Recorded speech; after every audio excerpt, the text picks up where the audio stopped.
Yeah, alright, cool. Alright. Hey, Lincoln.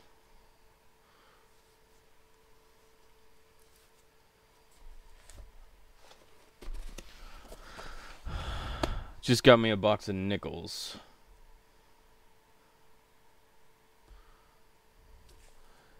Hey, Armando. So, I just got a box of nickels, and, I just opened them up, and, yeah, it's gonna be a good box, because the one thing that I noticed is this one right here immediately. I don't know if you guys can see that.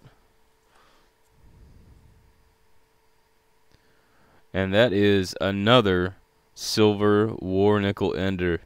You guys might have seen the picture that I put up on uh on the YouTuber coin community, that I had one in my last box too. So yeah, this could prove to be another interesting box. So that's an estimate mark. So we'll see what that one is. So yeah, I'm just gonna go through nickels today, and see what we can come up with. So I figured I would stream it and just see what happens. Yeah, 35% silver. So I'm gonna do this one first,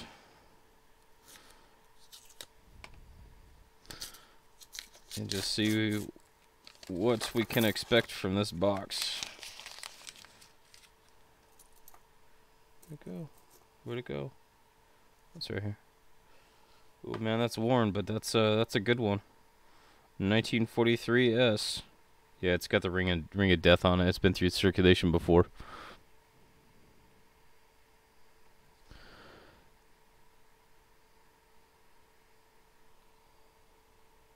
Yeah, Marno, I already sent that out, man.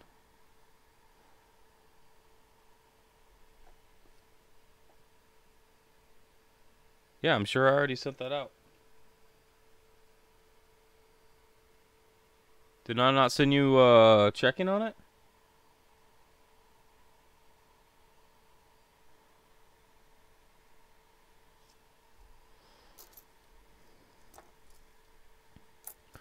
I'm pretty sure that I sent you tracking on that.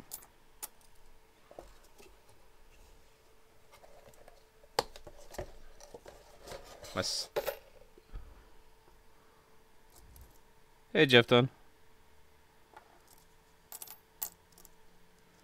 So I'm just gonna go through these nickels. My setup's kind of weird because, like, the camera, the stand that my mic is on is like blocking my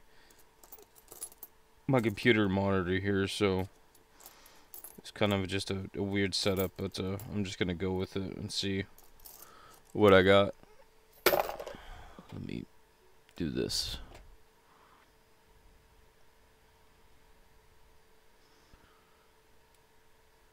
Up here it's wet.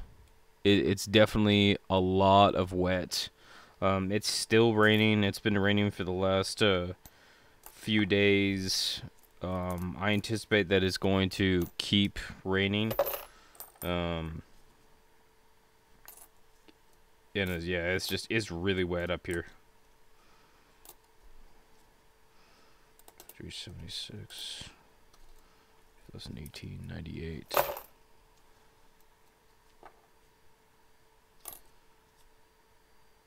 That's a nice 64. Freezing rain? No thanks, man. At least in the further up in the northwest, it's there's still supposed to be getting like another like 8 to 10 inches of snow,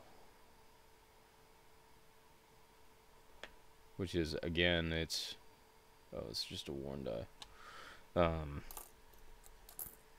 Yeah, when you're already buried in snow and then you get another 8 to 10 inches of snow, like, I can't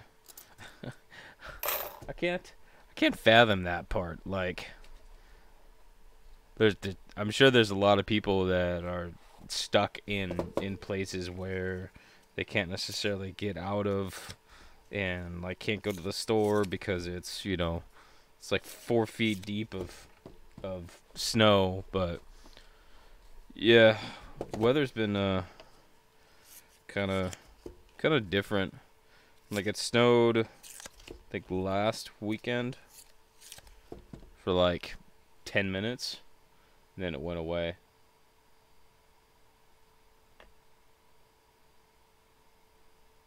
Okay. Otherwise, since then it's just been wet, which is normal for us, as far as winter goes. You know, I will, well, other than the freezing rain, I will take just the rain any day of the week over snow, because when it starts snowing, people like completely forget how to drive up here. Hey, Blues. Um, they just completely forget how to drive, and then they'll be like speeding through town, and it's like, you know, what happens when you have to, you know, stop at some point, and then they start sliding, and it's just, yeah, it's just a mess. Okay, so I'm 2 rolls in, and I already have a silver war nickel and a 2009. So all I need is a buffalo, and I would have hit all three. That's fantastic. 88, 18. I suppose I should probably grab one of my books and see um, if there's anything that I need to keep out here to finish any books, but I can always go back through them. I have been putting together a bunch of older nickels. So if you guys need some for your books, let me know. They're all circulated, but I have I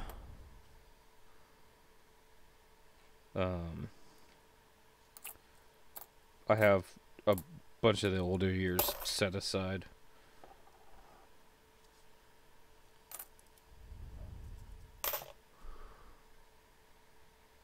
Sorry about asking. I recheck my email and check the show.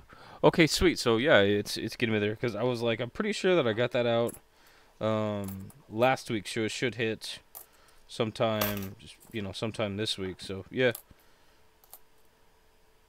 that's cool. 1994, 2008. Okay, so and since I have you guys in here, I haven't signed up for a spot yet. But if I were to do the coin seminar weekend, what do you guys think that I should do? Because I'm kind of like back and forth on doing one. I mean, don't get me wrong, I would love to, but I think I have just opportunity with deciding what, you know, what topic or something that I haven't already done in the past. Something different. 1970, 85, 84.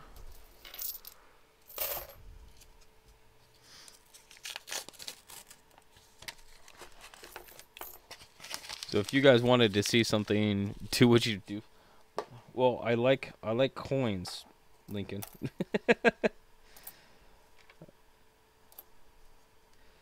But there's just like there's so much to do that it's like where do you start? Do you start with, you know, researching the coins or understanding the coins or looking for coins, or, you know, what do you do? I mean, there's, or is it more just informational stuff about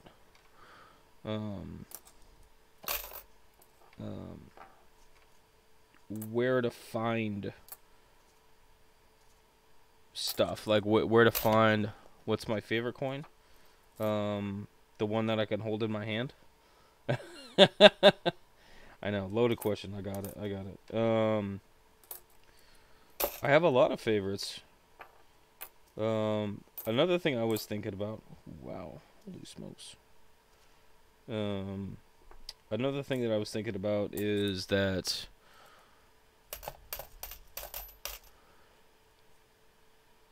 All right, Amado. Thanks for coming in, man.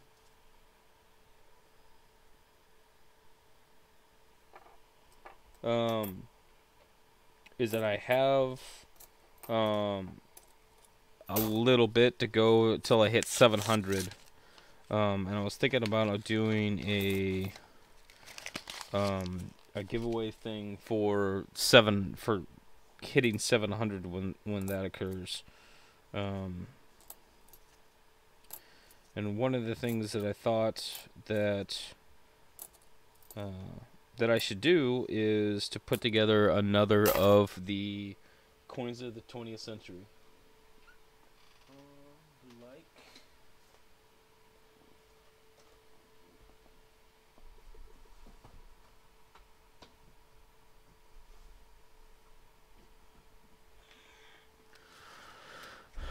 Like this one. I thought about putting together another one of these for a giveaway that would have all these. So this took me a little bit to put together, but you know, at least it was one of those things that that I can still complete even right now, because like I've got another Morgan that I could put in there. Peace dollar, I might have to go find one. But the rest of it I could pretty much put together. I think the hardest thing is going to be some of the quarters, the half dollars kind of, but then the dimes were kind of a hard thing to get together. But I was thinking about putting together one of these for a 700 giveaway. What do you guys think about that?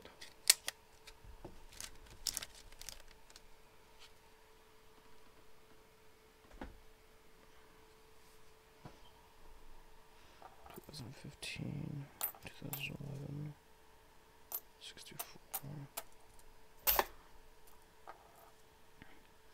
92, 15, 86, 90, 16, 87, 2013, 76, 2003, 11, 1963, 2002, 82, 2018, 2005. What's up, Ken? Yeah, it's I just opened it and I saw this on the end, and it's a war nickel. So this is the second box in a row that I've gotten a silver war nickel ender. So I was like, well, if you know, and then second roll in, I got a 2009. And yeah, who knows? Who knows what else is gonna be in here? But well, that's nice too.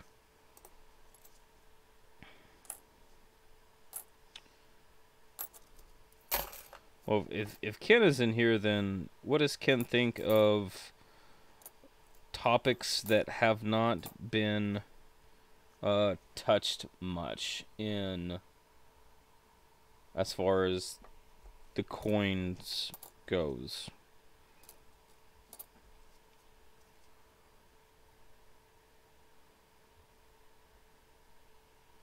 Hey, Ozarks. Like I know everybody has their thing, but like I feel like that we need to reach out into stuff that is just really not touched, and really get into some of these other pieces of information. Like I really enjoyed I really enjoyed Blue's video that he put up on the organization of his checklist. I thought that was a really, a really interesting idea. I mean, I have something like that on my phone where I actually have um, it's called Keep My Notes, and like I have Canadian pennies, and I have my list of which ones that I have or that I need. So when I'm like going around to the uh words are hard today. The coin shop and stuff, and I come across something like this, that I go through, and if I find them, then I could just check them off.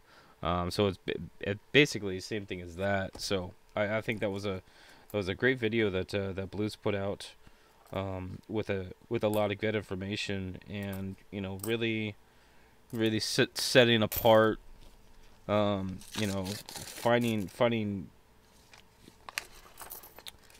solutions, versus dragging around an entire binder full of coins.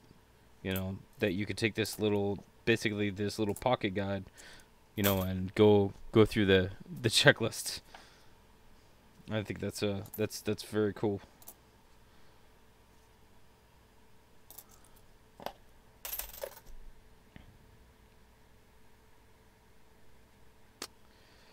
Advantages and disadvantages about the reference books.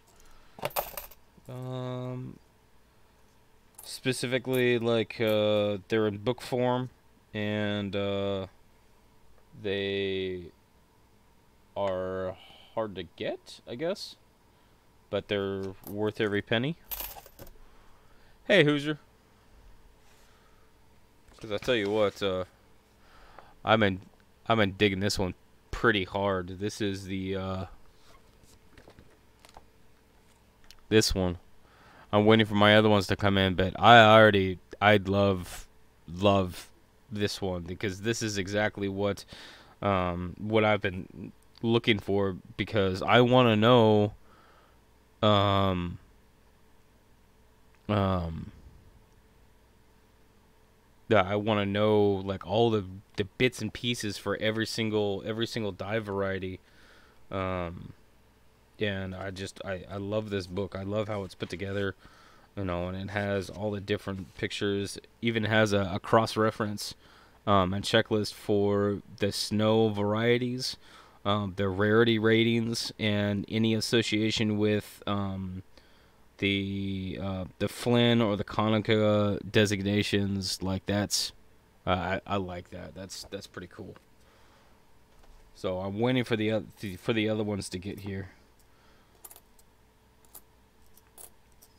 because I am looking forward to those.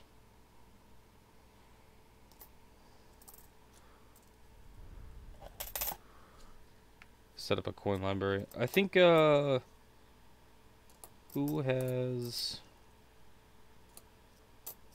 somebody already has something like that. Who has one?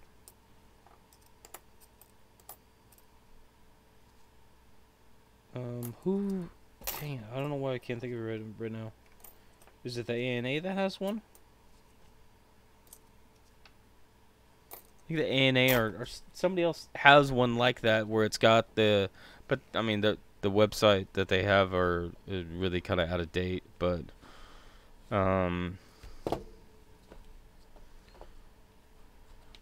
collectors with books swear the best thing is to get the book. Collectors without books are undecided.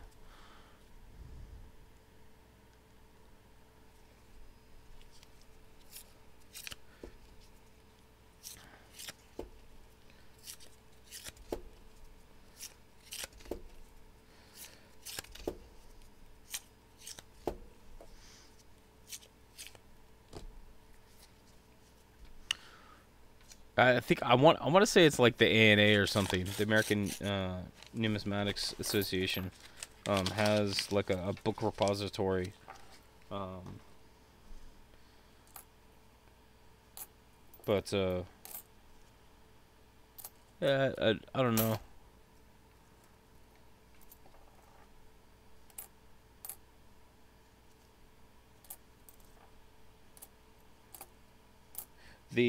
I think the biggest thing is that to have the amount of information, in depth that the books have in their online equivalents that um, for those that have internet access and reference information that way.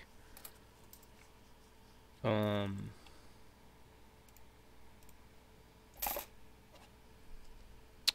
Someone with a good scanner can have a great collection stored on a computer. Yeah, but then how do you store it? How do you search it? How do you segment it? Do you have each page as an individual file, or do you put it all together to make a digital file?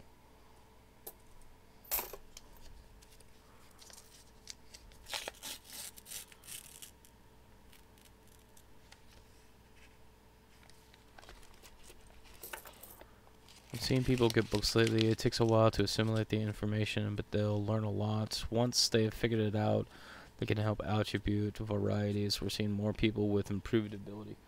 I 100% agree. That a lot of these people, including myself, that are getting the books more adapted to what that they're interested in, are becoming very strong in really understanding the ins and outs of each of the coins, if that makes sense. I mean, it's almost like that instead of like a single person to have um, instead of a single person to have knowledge of all of these coins, you could have like a um, godly you could have like a Grady network almost, that if you have um, a like master list of, say you want to have coin like a nickel with attributed, and then you send it to 7 hour roundtable and cool. Oh jeez. um a Have a master list of, if you want a nickel grade, then you send it to whoever. If you want a penny identified, then you can send it to Ken. And I don't know if that would be something that would be necessarily feasible or helpful, but um, I think that would play on the strengths that that the specific people would have in their associated series. 2010, 1990, 2016, 2004, 2006, 89, 2018.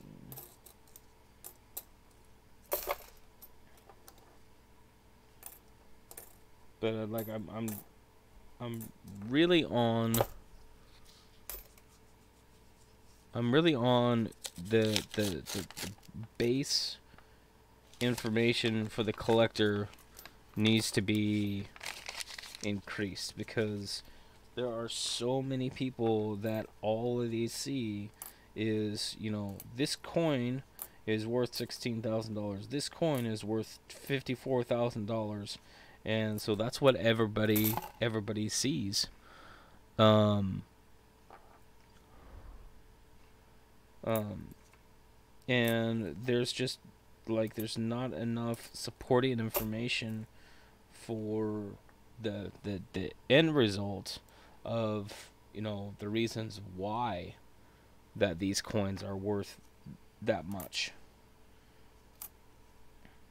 Because everybody is going to look through the coins and be like, oh, well, this is a 1964 nickel and it's worth, you know, $500. And it's just like, no, that's a wrecked coin and it's worth face value if you're lucky. They're like, what do you mean? So the focus, I still feel, needs to be on the learning aspect of the coins. And it's to put into perspective, you know, okay, all of these coins that are showing up, like the reasons why that they are what they are. They are rare because, you know, it was a proof die that was used on a business strike. It's rare because the dies had issues and they had to be reworked, and so the total number of coins that were struck for that particular die pattern is less than X. And to get that information out along with these coins, you know, that are supposedly rare, with along with these videos, not so much that it's sensationalized, but to really have a better understanding of why. Because if they can grasp the better understanding of the why, then that's gonna go, I feel, much in a better approach to having, you know, well, what's the next 1955 double die? Like what's the, you know, what's the next one that's going to be found that, you know, everybody has looked over because, you know, there's nobody's looking for it because they don't understand the why.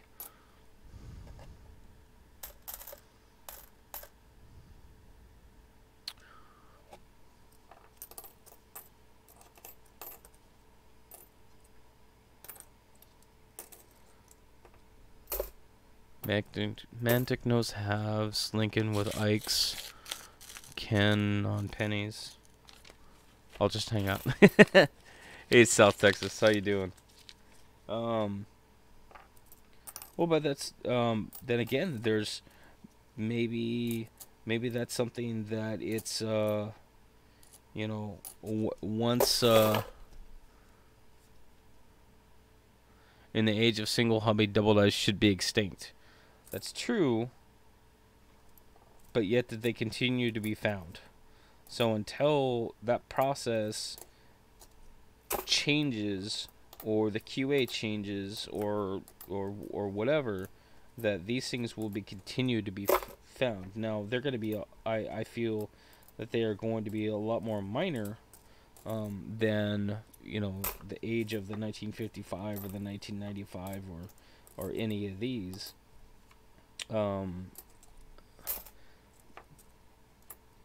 But you know, where does that take coins as far as being able to find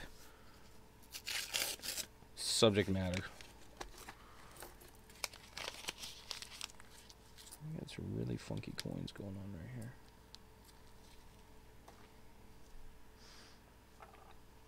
Does that mean that these coins are going to be completely searched through with and found every single double die that has ever been struck? No.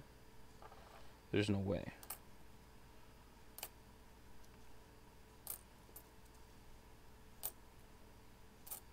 But back to what I was thinking is that in kind of the same concept of the coin seminar, to have maybe weekly I don't know, meeting of the minds, and where we can have, you know, pictures or something to go over on a coin, and then, you know, everybody has their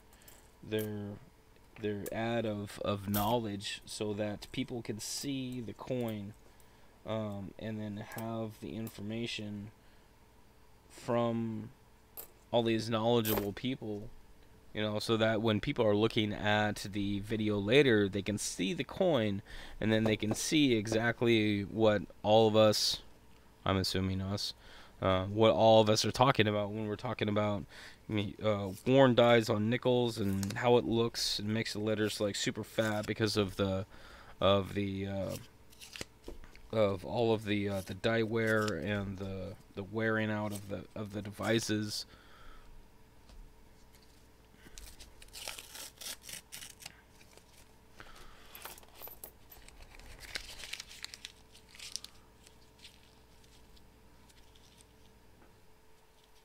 With an RPM? Here's a great trivia question. What is the only year Ike with RPM? Is it 74 or 72? I thought it was 72. Maybe it's half dollar. But if we were to have like a once a week thing where it was like a, you know, like a Mensa coin panel, and that people would send in pictures, and that we could all chip in so that they have that coin, you know, view, and then they have all of the people commenting on that coin. So then when somebody went back and watched that video, they could see the coin, and then they could see and hear what everybody is talking about, and that would give them both a visual and audio knowledge gain for each of these coins that are coming up.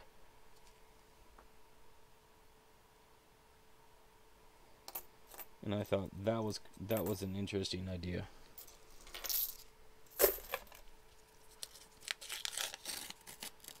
$1978S.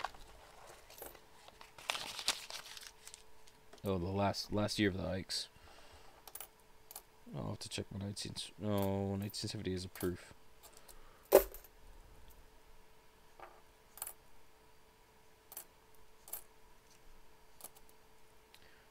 '79, 2001.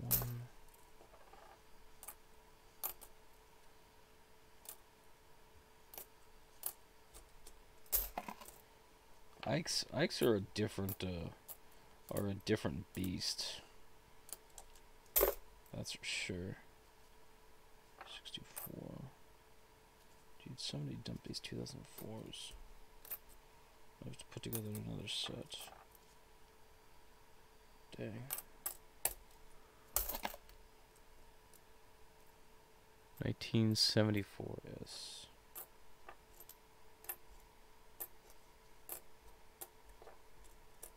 Oh, Ken must have pulled out his book. Hey, Miss Paula.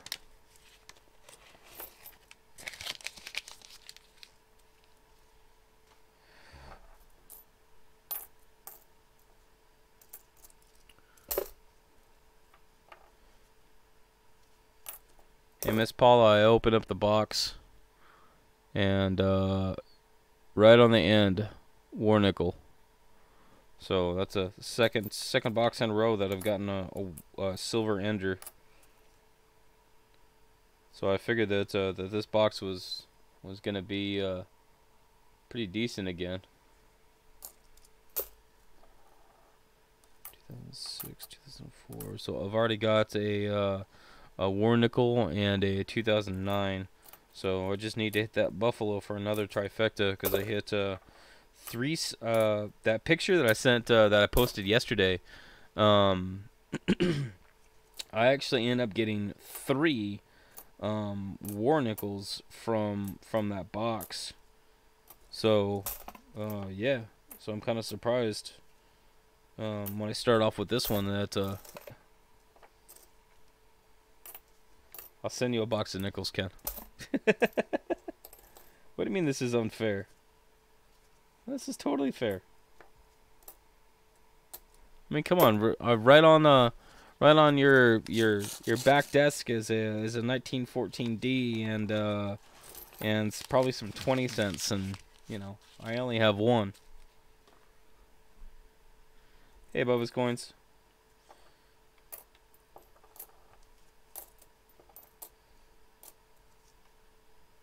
But another thing that I was thinking about is doing like just a video series for like each of the commemoratives. Sandy Riser goes in for that procedure today. It would be nice to drop a note. Yeah. Yeah. Um,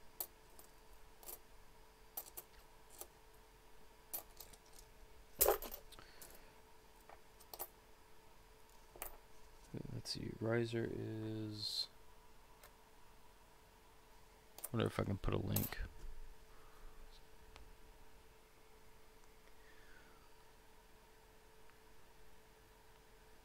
You too, Paula? You been getting good boxes?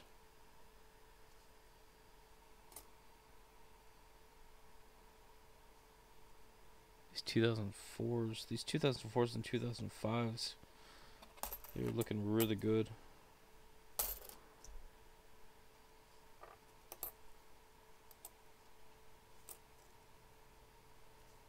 '88, 74, 2007. One objective of the standard database is to add a video for each die variety. I have your video linked on the 1976 T1 and T2 likes. I had somebody send me an email last night that was it was actually 7 emails, and each email had over 116 pictures attached to them.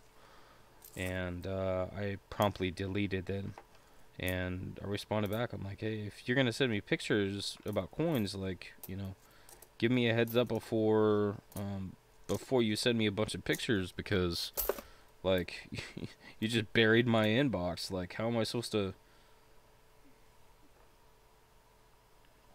come up with that?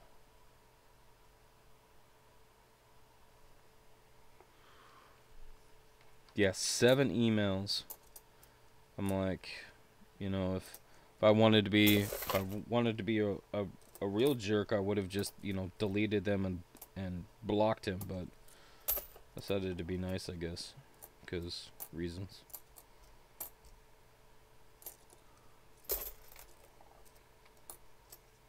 He's got a bunch that he wants to sell, and I'm not. They're all foreign coins, and I'm not gonna worry about it.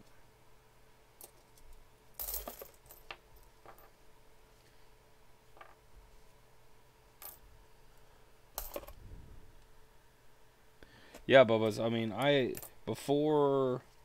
think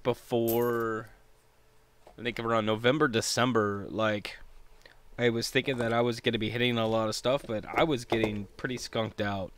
Like, it was gonna be like 3 or 4 boxes with really just nothing out of it. And like, there's one that I went through an entire box, and I think I maybe kept like 1 or 2 coins out of the entire box, and that's abnormal for me.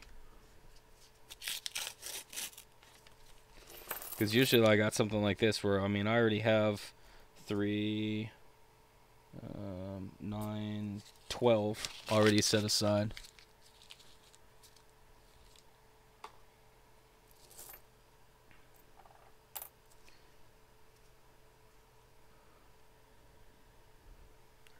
Thanks, Paula. And blues, you're exactly right with that. That they just want the, is this the $16,000 coin, and that's all they want. And it's, you know, it's hard to filter those people out. Like, I don't want to discourage people from going through coins, but like, if you are doing that and not learning anything from it, that's the key. Is that if they are doing it and not learning from it, then they are actually putting a drain on the resources of the community.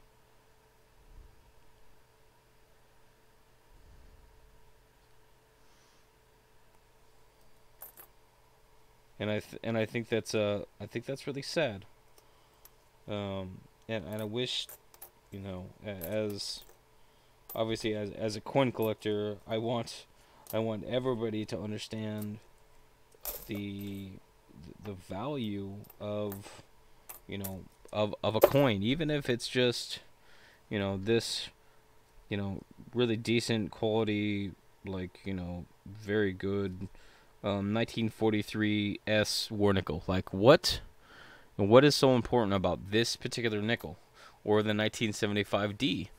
And, to really, raise that knowledge base about all these things that need to be, about the reasons why.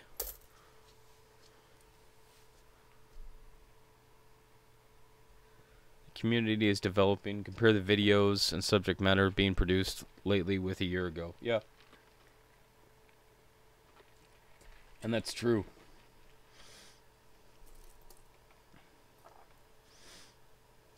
So, should we continue to work on, like, the content as, as a progression, or do we need to, like, take it an extra step?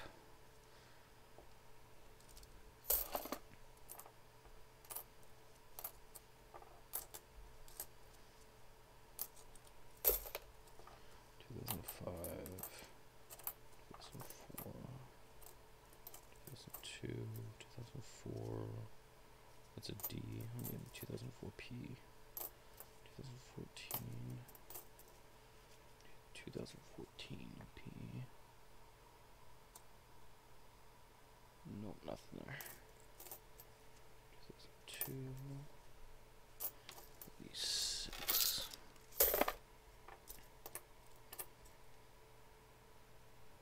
75. It would be really nice to find one of those 75 high Ds.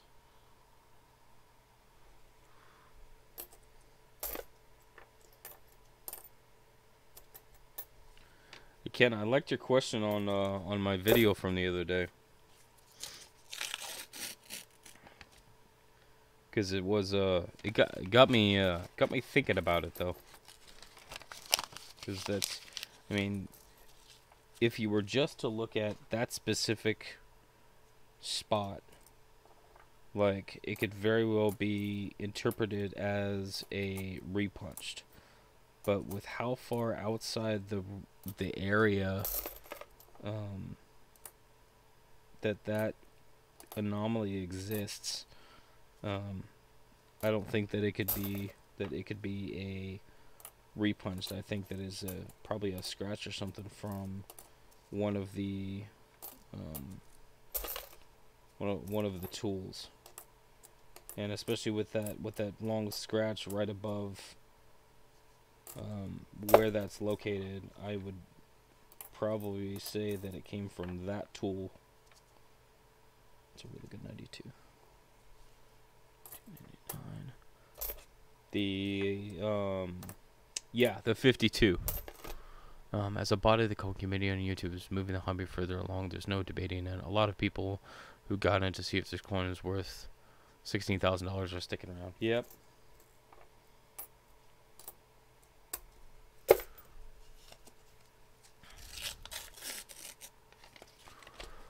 If it is an RPM, it's gross negligence on the part of a worker well involved in extreme attention to detail, and that's why I think that, like, it couldn't be an RPM, because there would be checks and balances that would have caught that both after the die was quote quote done into production to make sure that it was working correctly. I think there would have been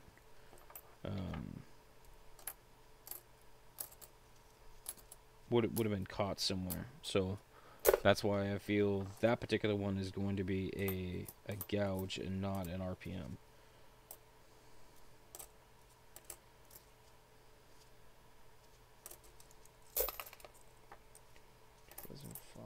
Lots of buffaloes. Yeah, 1941S. 1941S, small s.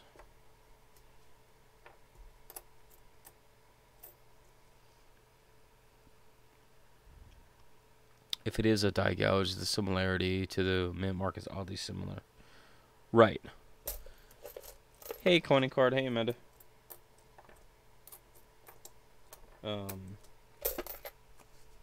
But there's also a lot of other gouges and stuff that have been determined to be true gouges, even though they look like that they are some kind of double die or mint mark or something.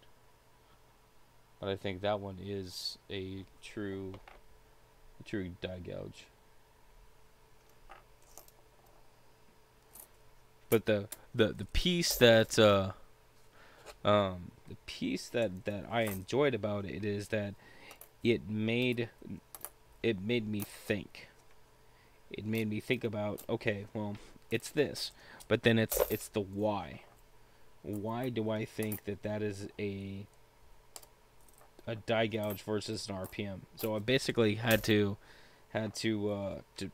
prove it to myself, saying, okay, with this, if you were just going to look at this, then that's what it's going to be. But if you take the rest of the coin, you take all these other factors in, then it should be a whatever, a die gouge.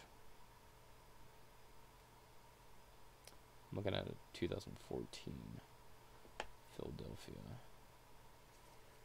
That's not bad.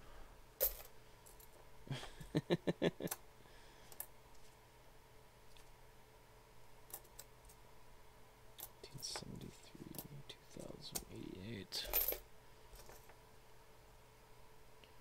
Looks like somebody might have dumped some 2004s. Some uncirculated 2004s. I got a lot of them already.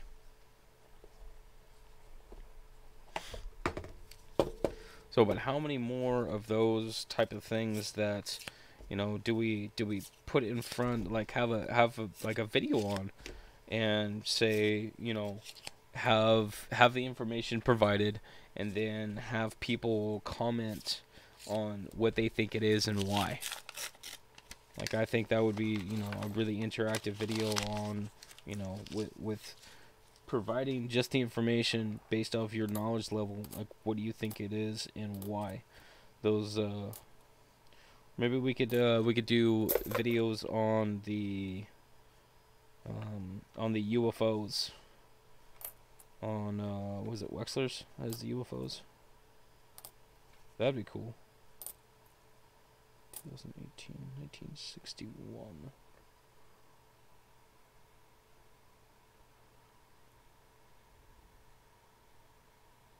That particular anomaly highlights the idea that there are no absolutes. We are trying to put together a puzzle without a picture for reference.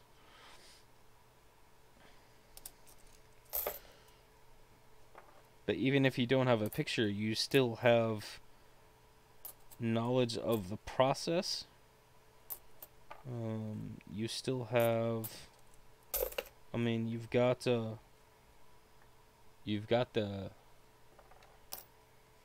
corners. The key is, during the coin, several people offering their experience and expertise to determine the most likely explanation. Yeah. And that's utilizing, utilizing the corners of the knowledge base. Maybe two. To see what's there. 1997, 2011, 2007.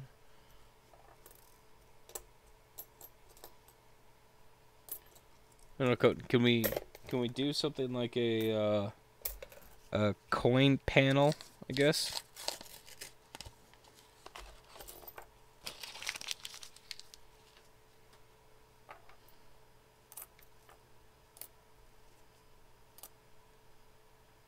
Each person on the panel brings an anomaly coin,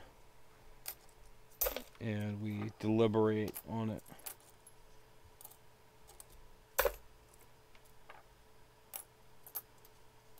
This week on Coin Jury, on Coin Court.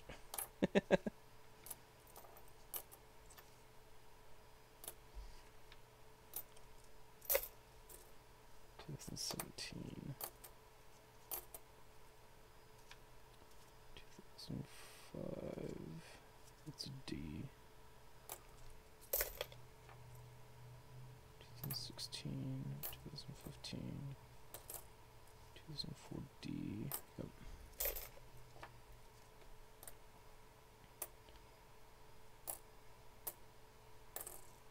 Coin Court. Solicit photos of coins to be posted on YouTube or coin your community. Makes the photos accessible to everybody and everybody can comment.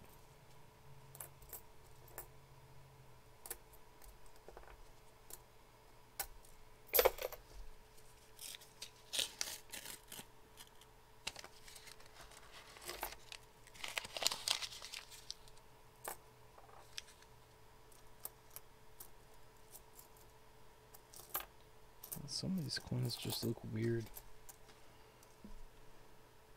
Like this box has a lot of like toned kind of coins in it.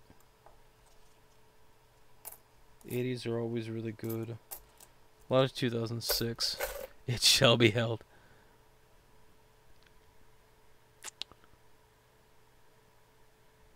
We find this 1943 D to be guilty of possessing a retained gun. Oh, I actually I like that idea. I mean, that's kind of an out there. I mean, and we could take it, you know, both in a comedic fashion or in you know, in a serious tone. I mean, it could definitely be played both ways. That would be pretty funny.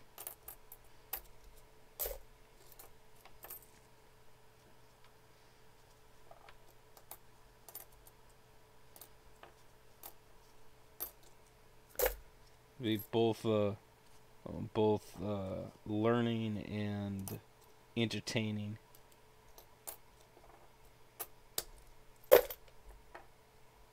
$64 D. Oh.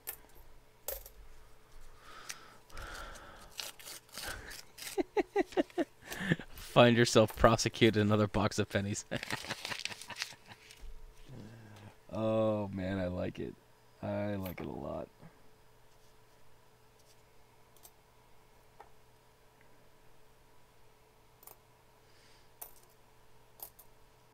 It would be. We find this coin not guilty of being valuable. Coin is to be released into circulation on its own recognizance. Oh, yeah. I mean, just the entertainment value on something like that would just be, oh, that would be priceless. I think it would be. I think it'd be great. It'd be pretty funny. Just something, educational and entertaining. You know, a little spoofy. I mean, just kind of just be have a bunch of stuff rolled into one, I guess.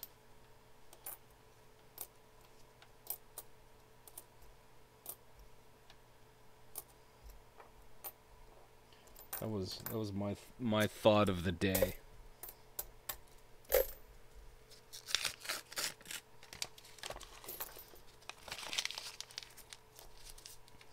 And it doesn't even have to be just on specific coins either. It can be like if somebody wants to bring like a Morgan to the party and say, you know, I have this Morgan, but I don't know if I should get rid of it, and like, I don't know, maybe that would help somebody.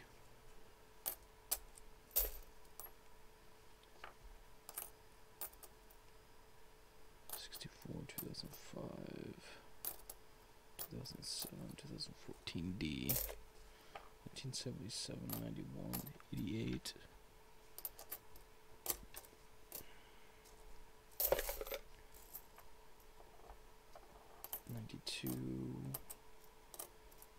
I really haven't been able to find too many 1971 Philadelphias. For some reason, they are just really hard to find in my area. I found a few of them, but then most of them are not in, in very good condition. They're mostly scratched up, and they got a lot of surface. What is surface damage?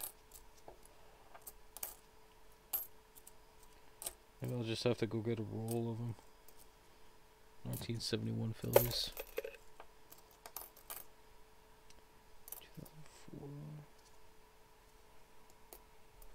69, 2005. 2016.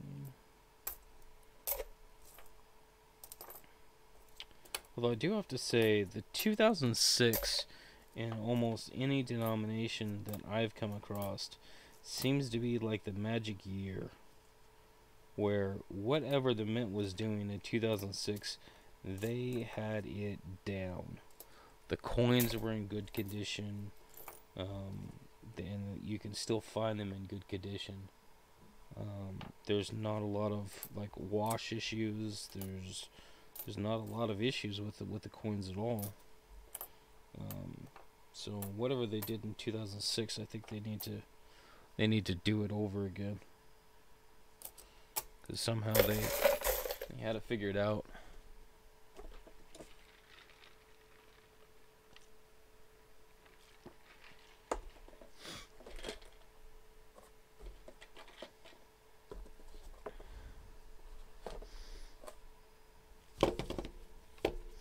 Have you guys noticed anything like that on any of the coins that you guys go through, where there's one year that either always sticks out as a dog, or always sticks out as being in really good condition? Hey Les, thanks for coming in, man.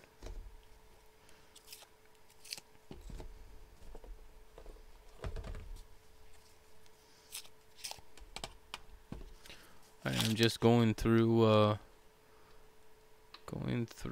some nickels.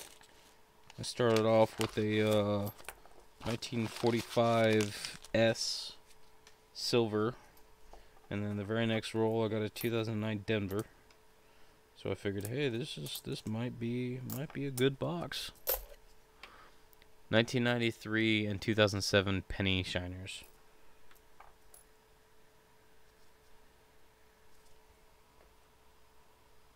There's just something about, those years that they're just extraordinarily good. And I don't know if it's that there was, a bunch of them that were hoarded for the longest time, and then they finally got released into circulation, and that's why they're so good. But like what?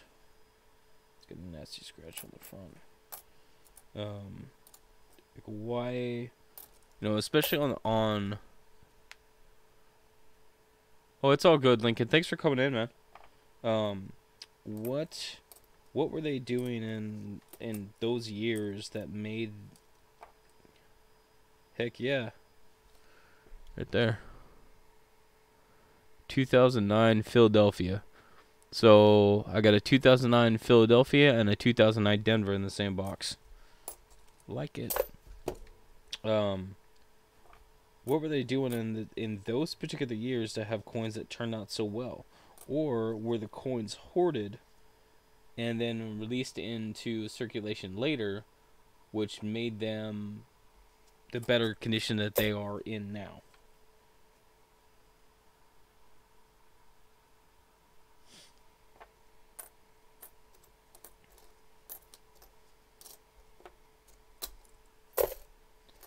And that would be... It'd be interesting to see if I'm going through halves. I always told the 90s, but the light strike, it seems the 70s and early 80s where strikes are so much better, though the relief is higher. Yeah, and a lot of that is to preserve the dies, because some of like the 50s and 60s in the Lincoln in the sense. They just ran the dies till basically they exploded. And that's why you have die chips and die cracks and all that other stuff. And then, they ran the same like die pressures and stuff for the longest time until you start getting into like the 1983s where they had to tone it back because now they're striking a different material, and that played like a lot of havoc on the dyes. So I think a lot of it is just they were trying to make the dyes survive longer, and so they started striking with reduced pressure.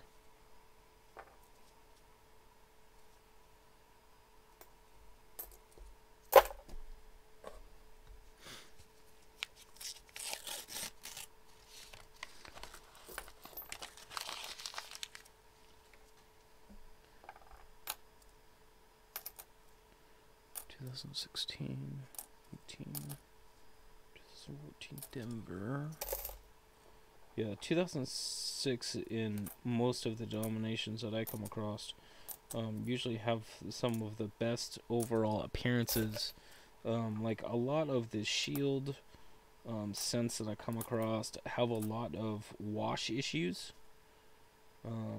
That they have the spots, the water spots and the carbon spots and stuff.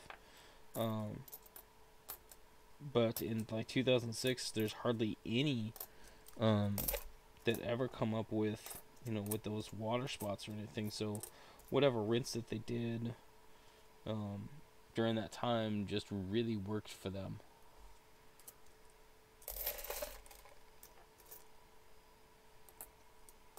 But then like the 2017s, like these nickels, the 2017s and newer are kind of like you'll get some that are kind of crisp, but like the majority that I see are mushy. Like it's not that the strike is weak, is that the dyes are just really worn.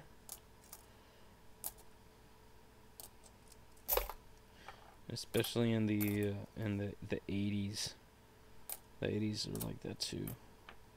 They're just mushy.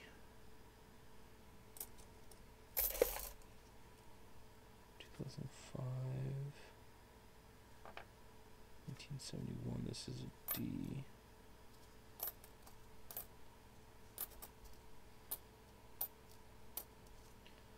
2005 Buffalo.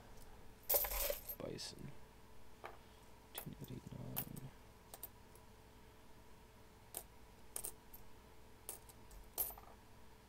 64. 73 or 75? About 75. I think one thing that would be cool is to go back in time and basically like bag hunt like Morgans or something, to to get a hold of a bag of like hoarded Morgans or peace dollars and be able to go to go through them, knowing what I know now, of course.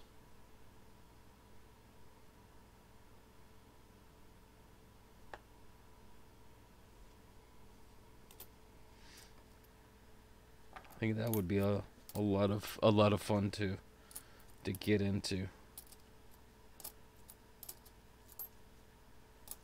Be really interesting.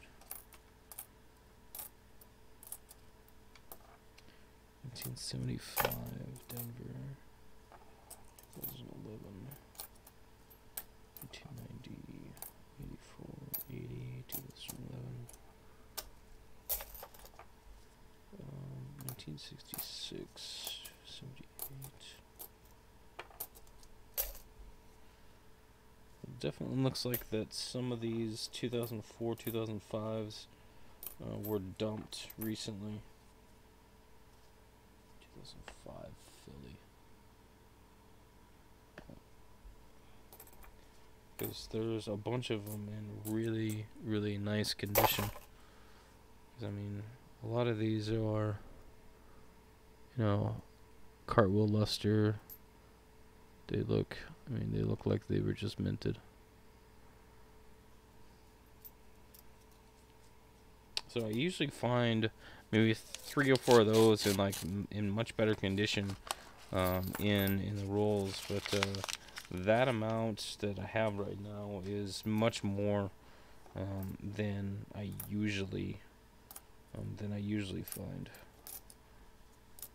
So I'm curious to see What else are in these boxes? 2018. Just remember those 2004s. Got a big scratch on it. 2015. 2011. This is a damaged one. Get bit. 42D. Let's see if it's oh, it's wrecked right there. Okay. Hey B3, how's it going?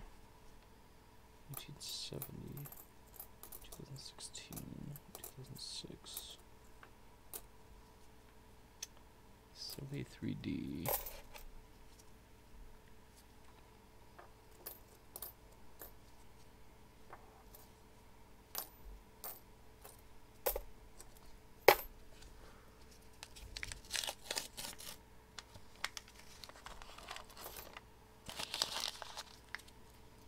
See what we can get in these rules. 77, 80, 2013, 2014, Philadelphia. We're looking for a double die on the reverse. Right in Monticello. On the building on the front.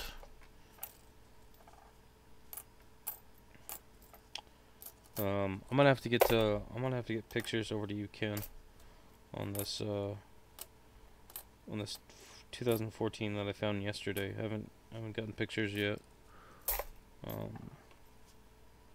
Because it's similar to one of the other ones, but it sits the doubling sits much lower than the one that's listed.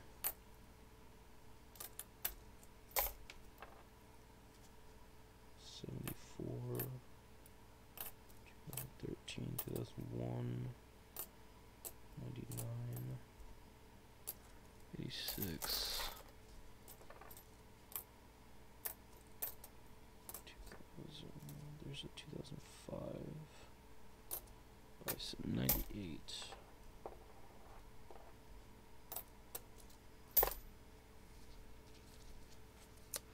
Long die crack on a 1996 posted in the database. Do you think that with current production that we will ever see anything like the struck with the rusted dies or anything like that in any of the moderns? Or is the process too new to allow something like that to happen?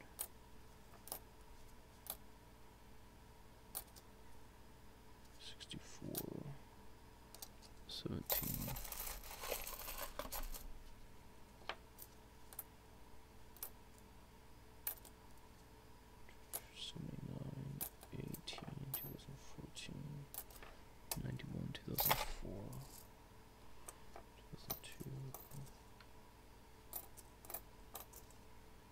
2001, 95, 80, 2014.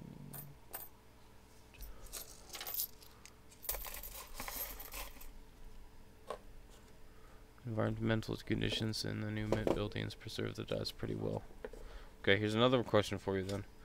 Do you think that Philadelphia will ever get their procedures updated so that the production of double dies ceases? Or do you think that the minor double dies that we are seeing are intentional? I guess like the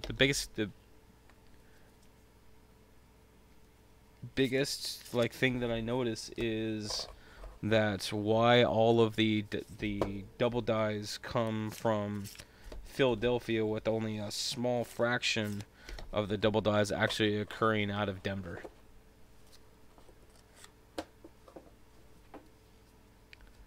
Especially in modern coinage.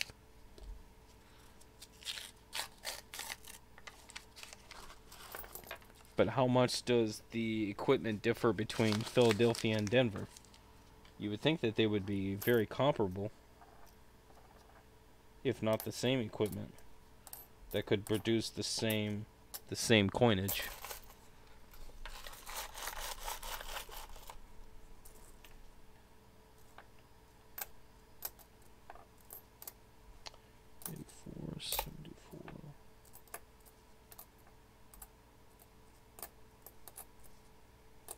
Six, 72, 72, 87, 2016, 14D,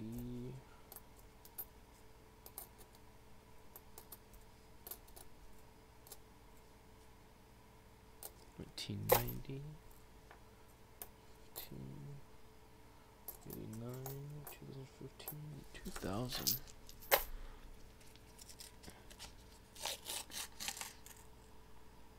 That's a dark one. On eBay, you can have 1,000 unsearched wheats for $165. Tighter controls, and that is a subjective issue. It is dependent on the people in charge of quality control.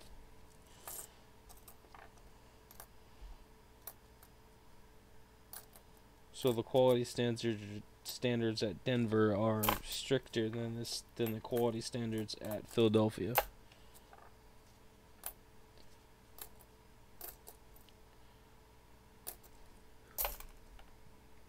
Hey, Hidden, what's up?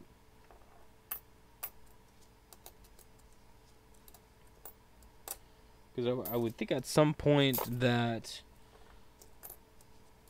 I mean, they would have to be the same, or at least the baseline being the same. If it's this, I mean, if it's the same process.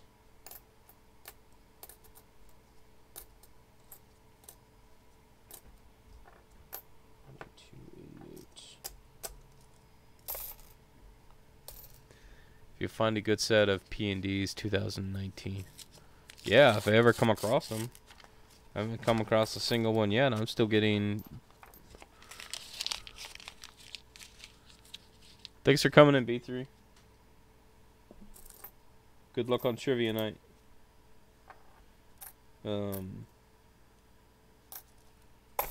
mean, yeah, I haven't come across, so that's a really good looking 47.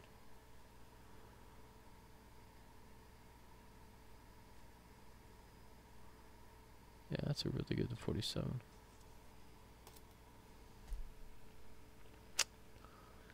Even with identical equipment, the process includes humans. Yeah, I guess. Can't take the human element out of it. And we're the ones who always screw it up. It's what we're good at.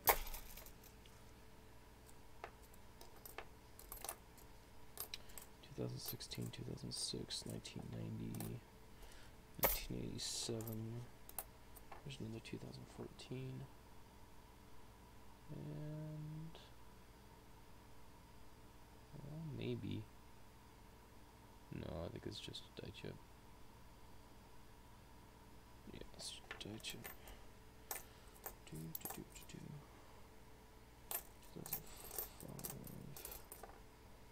2017, 2016, 2007.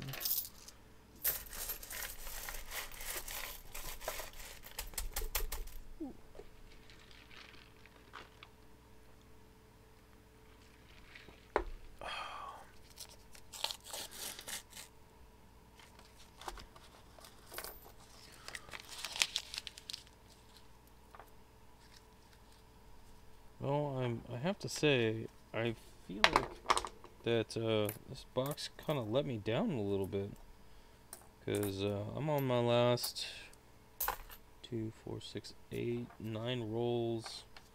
That's a 57. And so far has not produced any more treasures for me as of yet. I was kind of hoping that I was going to hit another Buffalo, or... Although the 2009 Philadelphia and Denver, that's a cool thing to find in a box. in the same box. Oh, that's a good looking S. So there's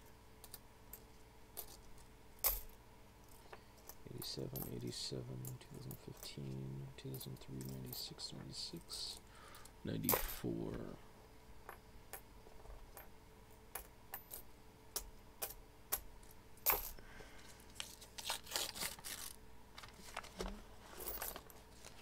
I also wouldn't mind finding another another V-nickel in a box. That would be pretty good too. I have found, I think, 3 V-nickels in boxes. 2018, 2016.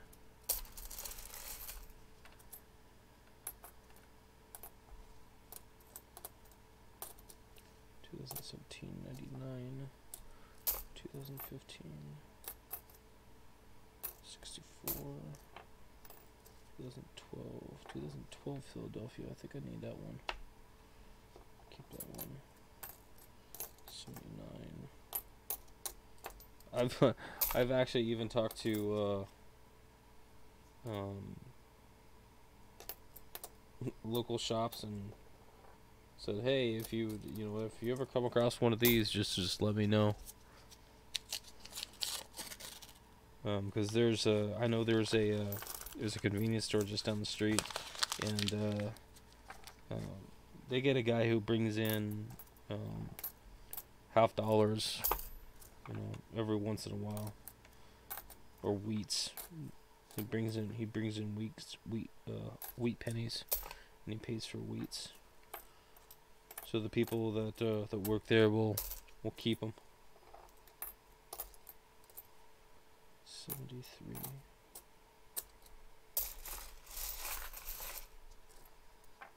Let's see, 88, 95. What's that? 64. 64. We're looking for the RPM on the back. It's not there. 2011, 17, 94, 2010, 86, 1105. The other thing that would be really cool to find is to find out a Henning nickel. That would be cool to find, to come across one of those.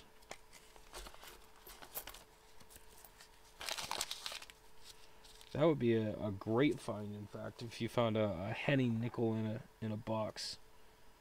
46. 61.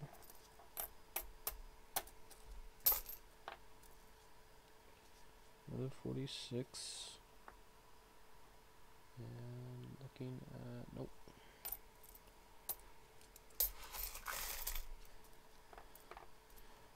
Ken, when you showed that Henning nickel, I had to do some research on that because I hadn't come across that information yet, so I didn't even know what it even was.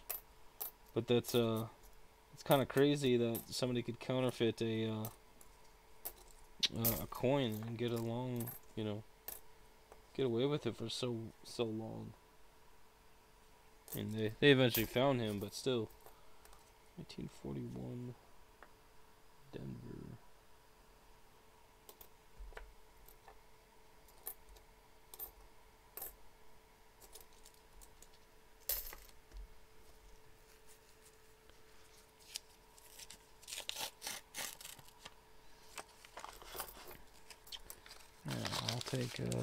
I'll take any silver. I'll take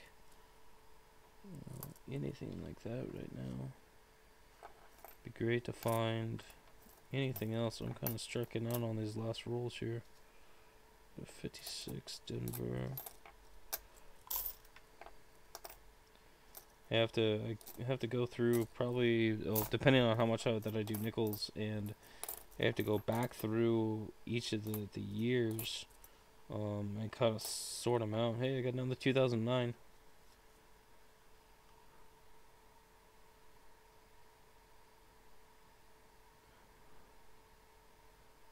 Put it in the middle screen, maybe. Yep. 2009 Denver. He's got a big goatee on.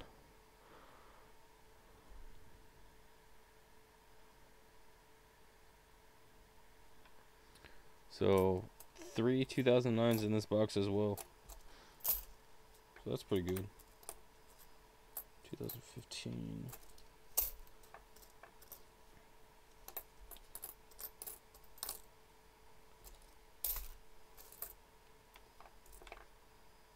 '92, 86, 2002, 81. Yeah, I don't know what's going on with that 71 Philadelphia. Is that 71 is just like my kryptonite for coins.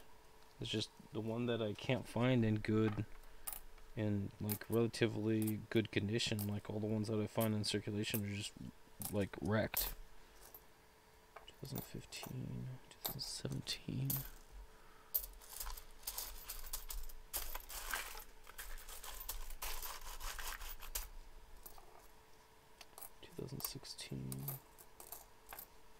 I am noticing shifts in kind of how the rolls are stacked, with the older coinage being phased out and the newer coinage being more heavily in circulation. So I'll see, you know, like a more of like a 25% of each roll is 2015 or newer, you know, something like that, where you can like look at the edges and you can see all of these shiny edges are all newer coins. And you know, just to see that shift.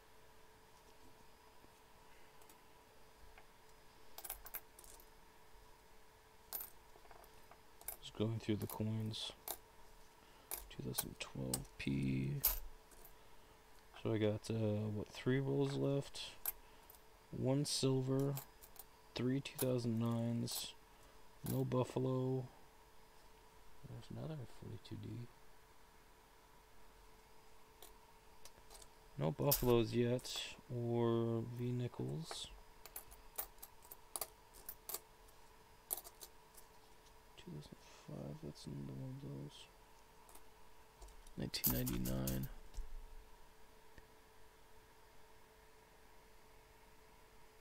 Good night, Hid. 2016. 71, 2012, 2018. And I was up late last night. I was working on this project and I was trying to get it to work, and I for the life of me I could not get it to work, and I couldn't figure out why.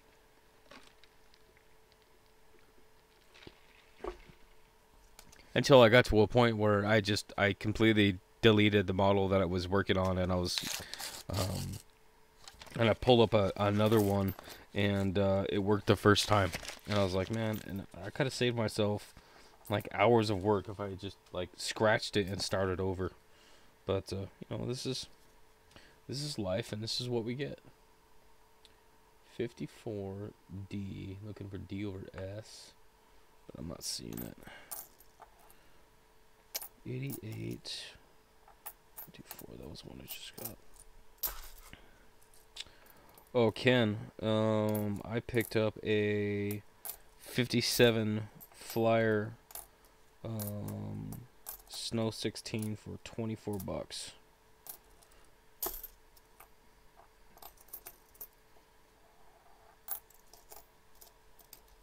So that will add to my snow pile. So that should give me a snow 3, 4, 9, 10, and 16.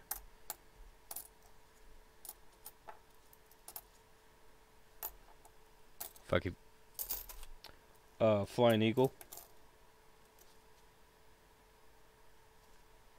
1857 Flying Eagle. The Snow 16 has the die chip right in the wing.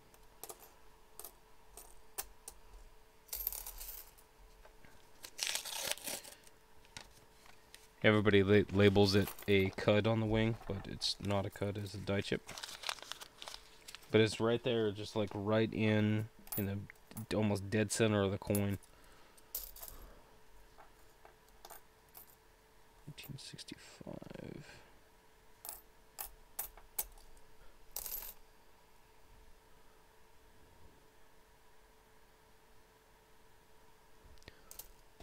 $25,700 Flying Eagle cents out there. You got my share. Well, I'm just working on the snows, because I think it's some of these snows are really interesting. How they even occurred. Like the Snow 9, which is the die clash. There's actually 3 die clashes. Mule clashes specifically. It's just really cool how they were changing. They believed that they were changing the dies out and ran the machines, which clashed the dies. And then like didn't do anything after that, but then started running coins. That's the end of it.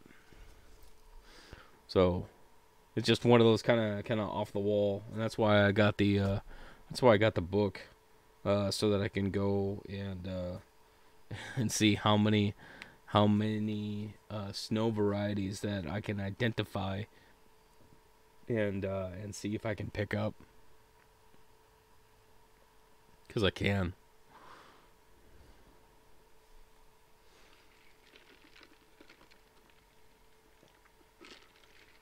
The nickels, yeah, that's it. That's the whole box. All gone.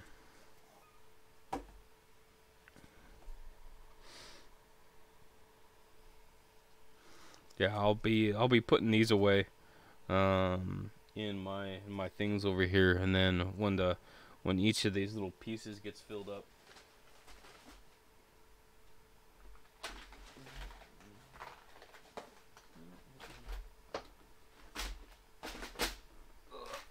There we go.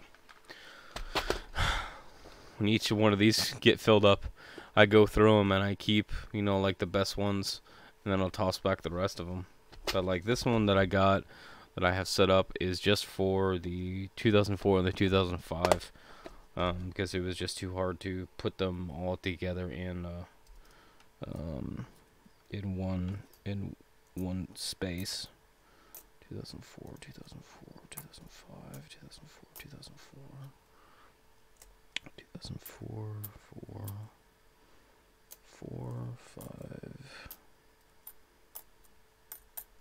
Oh, it looks like somebody dumped a roll in of the 2004s.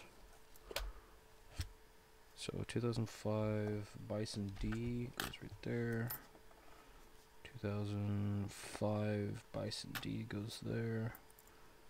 And these are both Ocean and Views. And then now for the 2004s, Peace, Philadelphia, Peace, it's a Denver, Peace,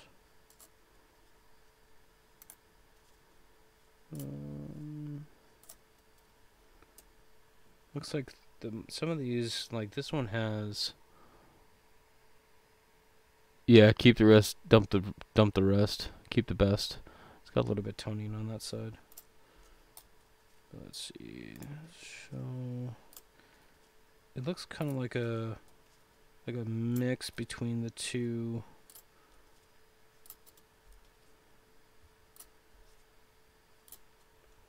Yeah, so I got this many keel boats, and then this many piece. So these are all piece D's, and this is all keel boat D's. And obviously I have no keelboat Philadelphias, so that's gonna be hard to put the sets together that I like to do. But that is what that is.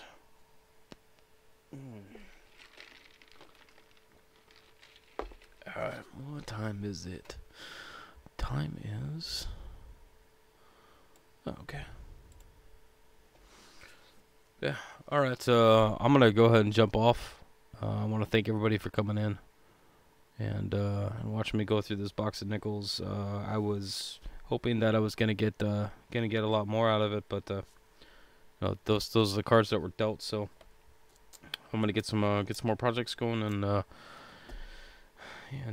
get some more paperwork to do to get done. So yeah, thanks for coming in, guys. I appreciate you taking the time out of your day to come and watch me go through a bunch of nickels. And yeah, I'll see you guys around YouTube. Thanks for coming in.